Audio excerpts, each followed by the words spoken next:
hypertension itself doesn't cause symptoms, but consequences. So hypertension is basically high blood pressure. So with each beat of your heart, the blood is pumped out of the heart into the blood vessels, and so that's going to cause an increased pressure in the blood vessel when that blood hits the vessels.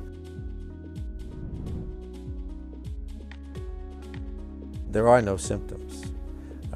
There are consequences, and the consequences are heart attack, stroke, renal failure, and then we think also cognitive impairment when you get elderly. But those things happen 20 years after the hypertension started. So by the time you have symptoms, the blood vessels are in bad shape already. So it's pretty hard to go backwards. It's much easier to prevent this problem in the blood vessels than it is to repair it. We don't really have a good way of repairing this kind of damage to the blood vessels.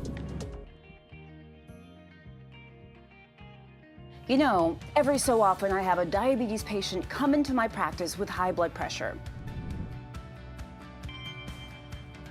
You know, high blood pressure is one of those tricky things where you might not even know you have it. And if you have diabetes, it's extra important to know your blood pressure numbers. Why? Well, to start, those with diabetes are at an increased risk for heart disease, such as heart attacks or strokes, and high blood pressure is also a risk factor for heart disease. So those with diabetes and high blood pressure are especially vulnerable. That's why it's important to get your blood pressure checked with your healthcare provider. This ensures that the levels will go into your medical records, and what's great is that your healthcare provider can tell you if additional at-home blood pressure tests would be helpful. But in addition to knowing your numbers, there are changes you can make to your diet, your exercise habits, and overall lifestyle choices that might help keep those numbers in check.